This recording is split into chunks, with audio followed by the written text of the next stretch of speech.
Me siento. Yeah. I sit. Yes, please sit. Yeah. Good evening, ladies and gentlemen. Welcome to this special event about Chile. We're all very excited because I know that we don't get a lot of chance to hear about Chile in this part of the world. So we're all very much anticipating what Mr. Somerville has to tell us. Now, it is my honor to introduce Mr. Hernan Somerville, who is the president of the Chilean Association of Banks and Financial Institutes. He's also the managing director and partner of FinTech, an investment management company in Santiago. Mr. Somerville graduated from the law school of the University of Chile in Santiago and has an M.C.J. degree from the New York University Law School. In 1983, Mr. Somerville was appointed the director of the Central Bank of Chile and the chief debt negotiator, with full responsibilities for the coordination and negotiation of all aspects related to the restructuring of Chile's external debt with commercial banks and the Paris Club. Mr. Somerville was the former chairman of the Confederation of Production and Commerce in Chile, and among his many, many titles, he's the former chairman of the Latin American Federation of Banks. Mr. Somerville is one of the 3 Chilean representatives at the Asia Pacific Economic Council, APEC's Business Advisory Committee, and is chairman of the Chilean Pacific Foundation. I should introduce myself. I'm Angelina Yi, the executive director of the Center for Pacific Rim. And joining Mr. Somerville after his presentation will be our distinguished Kiriyama professor, Professor Patrick Hatcher. So please join me in welcoming Mr. Somerville.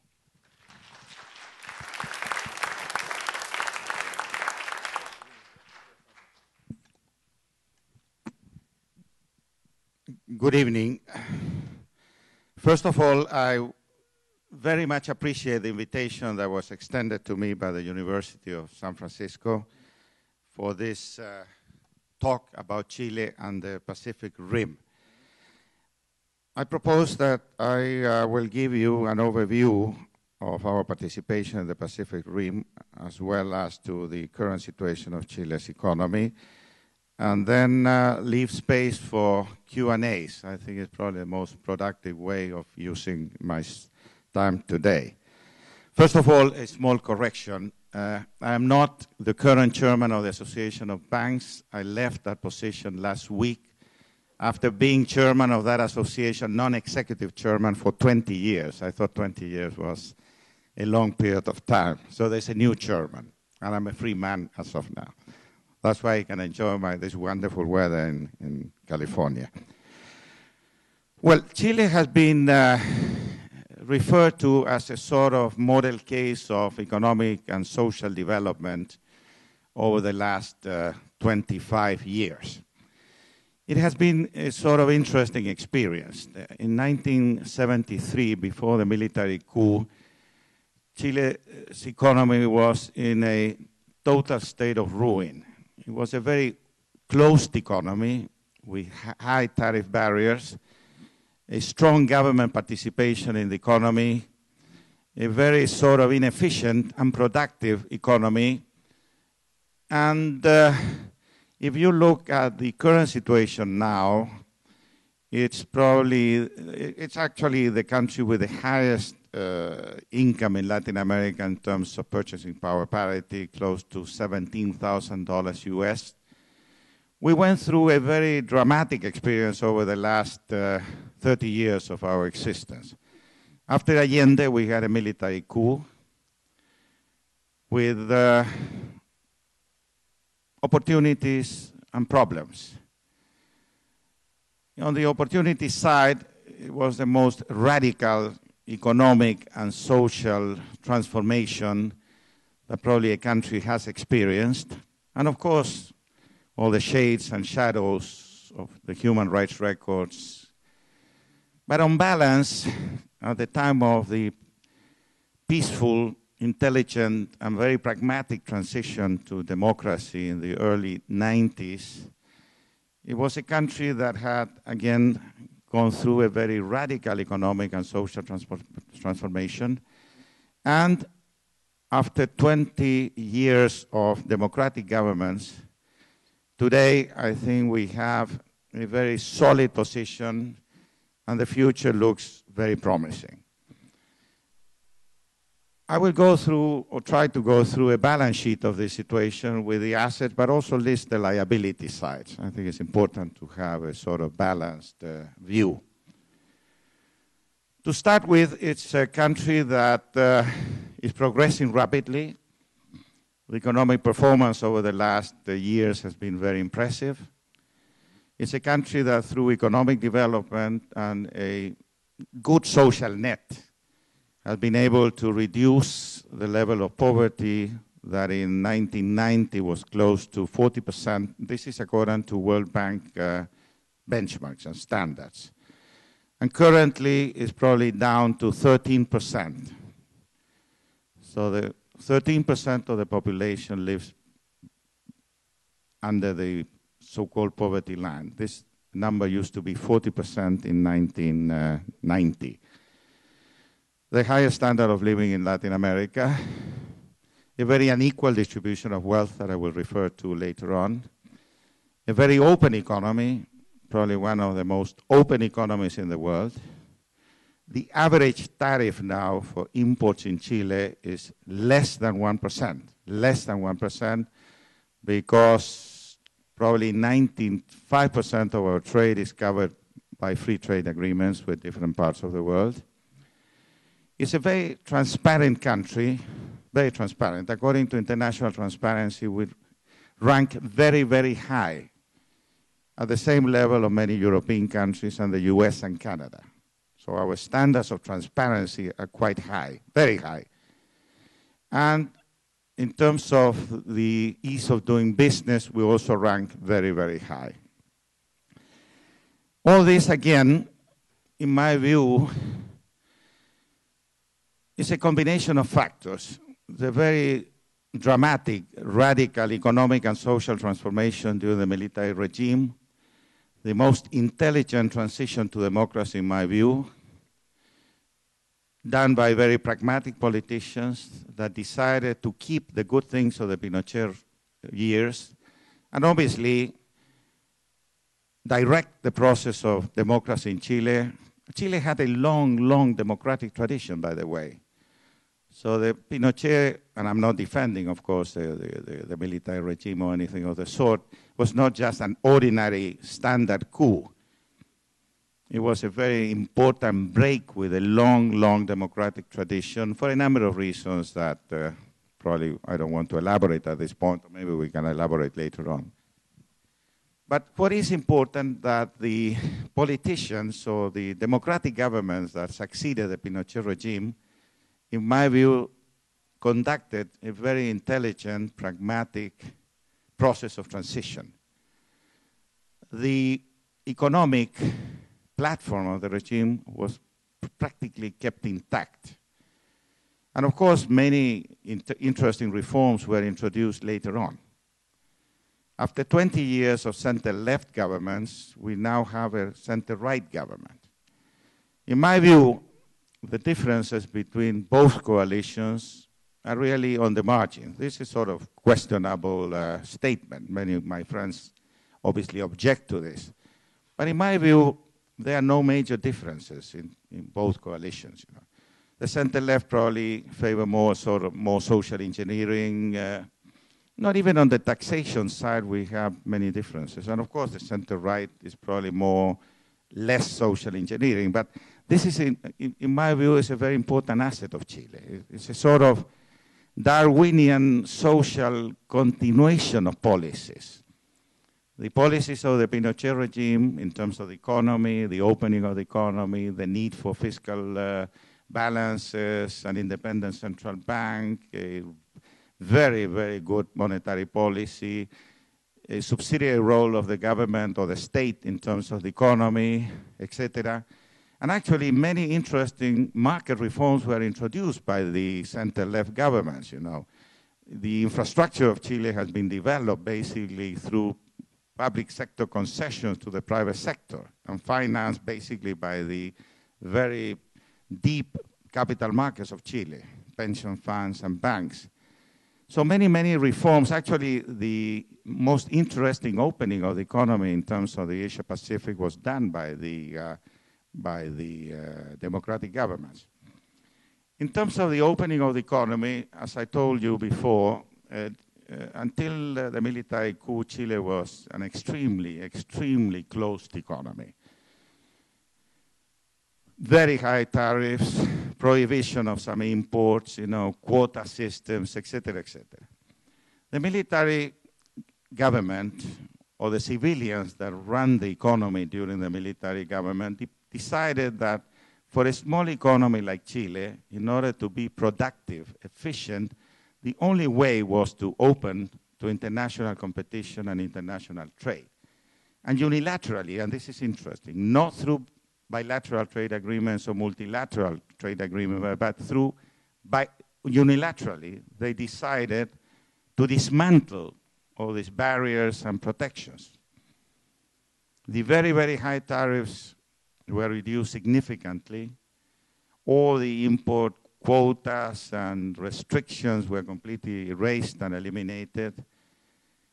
Of course, this caused a tremendous pain to the industrial sectors and sectors that had been highly protected by these barriers until 1973. I recall during those years, you know, the tremendous pains, you know, the difficulties, the bankruptcies of many companies that, you know, felt very comfortable behind these barriers. And then in a very, very short period of time and through a brutal reduction of tariffs, you know, they had to face international competition with, unfortunately, a very low level of productivity and efficiency. But nevertheless, the economic strategy was basically that a small economy like Chile, the only way to become efficient, productive, etc., was to open itself to international trade. This was done actually well before Mrs. Thatcher, etc. Unfortunately, this was done during military regime, and of course, the political implications of this have always, to some extent, you know, clouded this solid fact. In terms of the Asia Pacific, probably in 1986, 87, Chile discovered the Far East Asia, and then embarked on a very aggressive process of discussions, even under the military government, with countries in Asia about trade opportunities, investments, etc. This was not just a strategy for Asia, but this was a sort of worldwide strategy. Today, Chile has close to 24 free trade agreements. Some are third-generation type agreements. Some agreements, like the case of India, even Japan, are not third-generation agreements, not because of Chile. Chile has always negotiated or tried to negotiate the best free trade agreements, including labor and environment. But unfortunately, in some cases, like India, I'm well aware of that case, this has not been possible. But in any event, with India and Japan, etc., we have agreements that are really moving in the right direction. We always hope and try to amend these agreements and try to improve them. As a consequence of this, of course, as I said before, our average import tariff today is 1%, and it's coming down, and it will probably be close to zero very soon.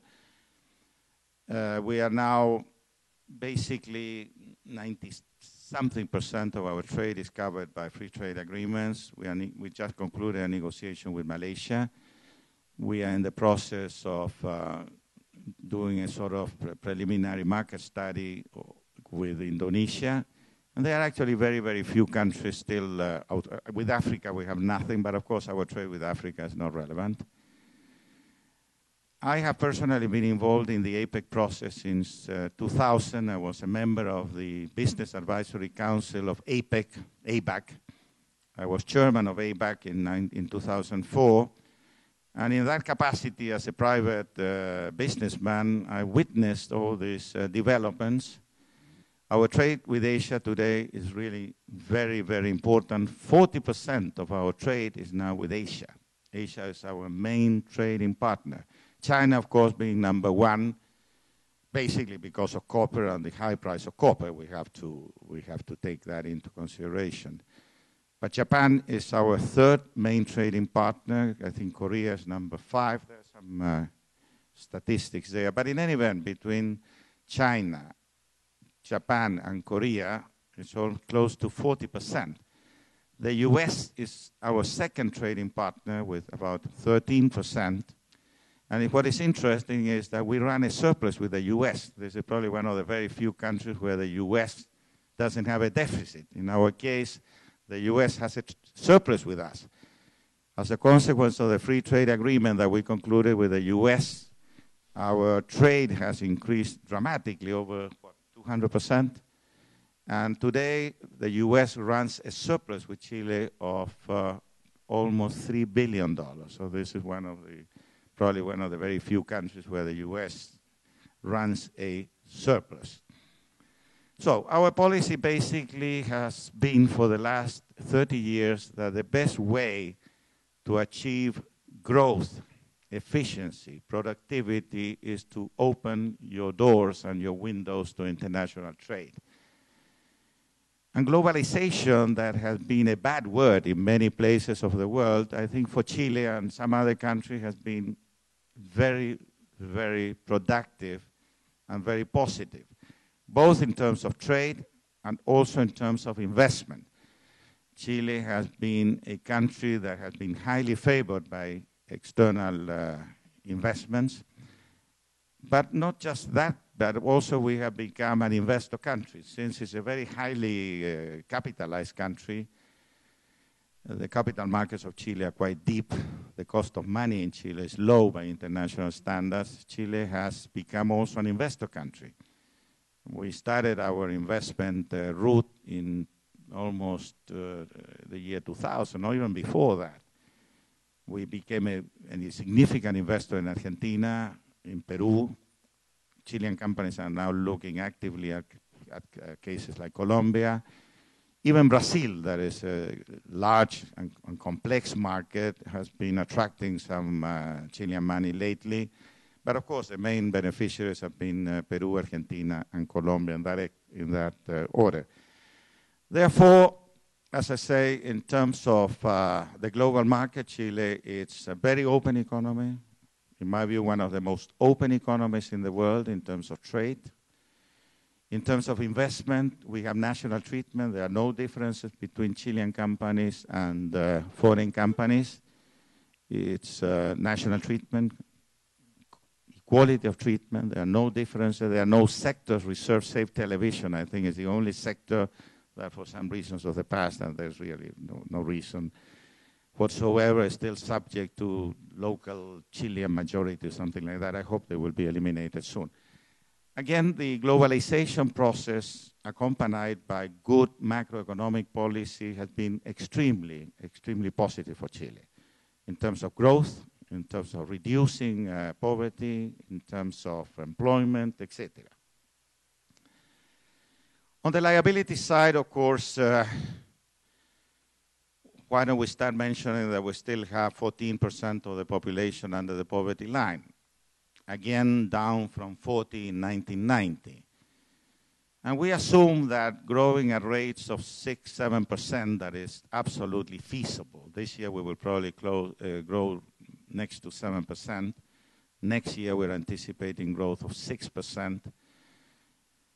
We will probably achieve this, I hope, complete elimination of people behind the poverty line by 2020. That is obviously the estimate. That obviously is important. When you talk about social inequality and differences, you know, it's a very delicate subject. My personal opinion is I'm more interested in reducing the level of poverty than in putting too much emphasis on income distribution. I rather prefer to have 2% of the population living behind the poverty line.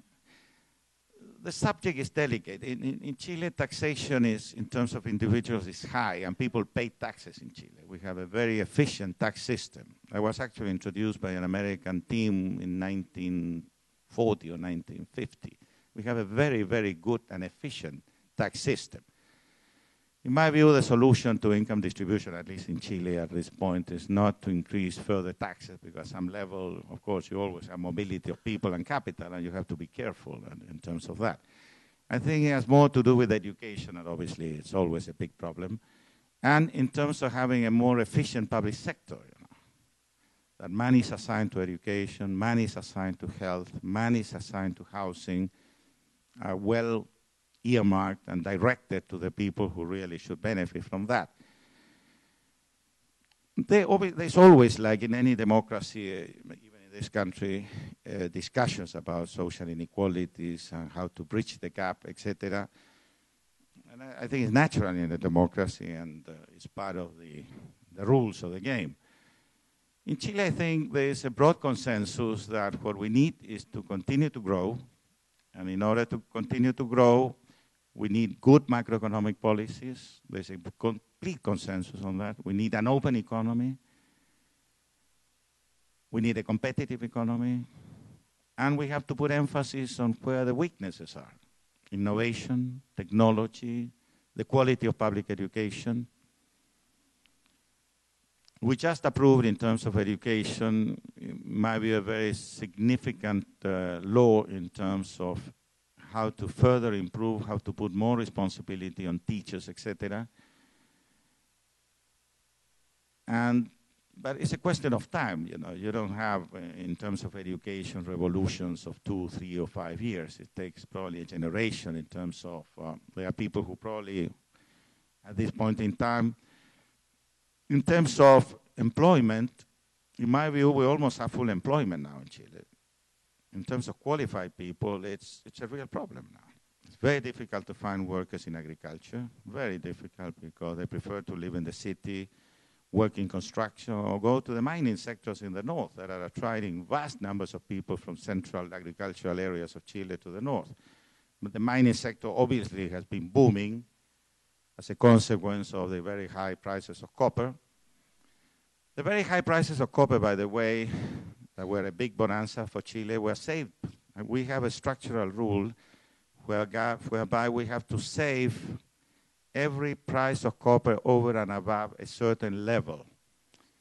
And because of that, the government of Chile has no debt. Chile has a wealth fund, and it's a government with no debt. Because during the bonanza, the years of bonanza, all the windfall prices of copper were saved, had to be saved by law. And therefore, all the savings were used to prepay debt, and our government has no debt now. It has a debt, but it's basically a debt that the private sector has asked the government to have a benchmark for interest rates. So there's a benchmark for interest rates for borrowing. So the private sector has asked the government to place bonds in the market just to have a benchmark, a reference rate. Therefore, it doesn't make any sense, because we almost have $25 billion in savings outside Chile. Currently, our big problem is exchange rate. As a consequence of this copper bonanza, as a consequence of the high liquidity in the markets, our currency has revalued significantly for sectors that are in tradable sectors, you know, exports or imports. It's a real problem. It's a real wages in dollar terms are high in Chile. Our productivity is still low, and therefore, this is a big challenge. Our currency has revalued from, let's say, 700 pesos, 720 4 years ago, or 5 years ago, to 460 today. It's a significant revaluation. It's part of the success, it's part of the bonanza of copper, it's part of the weakness of the dollar in the international market. It's a combination. Obviously, sectors that have been affected appeal to the central bank in terms of support. The central bank has been buying dollars over the last 7 or 9 months. But even after all these purchases by the central bank, the dollar is at the same level it was before the intervention. Probably without the intervention, it would be 5 or 10% below the current level. I'm optimistic that at some point in time the situation in this country will reverse and then interest will have to go up at some point and the dollar is going to become stronger. But in any event, this is a, but again, the question is central bank intervention. The question, I guess, is more innovation, more technology, how you become more productive, etc. And in that respect, we still have significant weaknesses in that. Again, the public education, we need to improve that dramatically. We have to, in terms of infrastructure, I think the basic infrastructure of Chile is good. Obviously, there's always things, areas where you can improve this or that. But I think the most important elements today that have to be, significantly improved is education, public sector reform. A lot was done during the military government. A lot has been done during the democratic governments, but there's still areas, in terms of the health services, etc., education, obviously, where things need to improve. But again, politically, there is a consensus, and this is what is important. In the old days, every election was life and death for Chileans, because nobody knew exactly what was going to happen. Today, elections are elections. Candidates win, candidates lose, but the country continues on some sort of Darwin-type social evolution where there has been, the good things have been kept, they have been improved. There are broad consensus, again, on fiscal stability, an independent central bank, an open economy, etc., an important role from the private sector. And the differences, in my view, are really on the margins. A little bit more social engineering, a little bit less, etc., etc. And the permanent question that I think is a real question about what to do with social inequalities, etc., and that the environment has also become a significant issue in Chile. Some business people complain that our environmental rules are very strict. I sit on the board of the largest utility in Chile, Enersis, and if you want to get approvals for a power plant in Chile, it can take 2 or 3 years. In Peru, it takes 6 months. In Colombia, it takes 8 months. In Chile, and it's basically the big significant things are today the environment. So there's also a big significant question about the environment in Chile and how the environmental rules, can really, to some extent, postpone or affect investment decisions. So there's also an interesting discussion on that. In my personal view, and this is something I have been talking to lots of people in Chile, the third question is immigration. We will probably have to become, like in the 19th century, a country of immigration again. We have been getting lots of workers, especially from Peru, for the construction industry, for services, obviously, the mining now, etc. I think there's a shortage of workers in agriculture, and there are shortage of workers everywhere, qualified workers everywhere.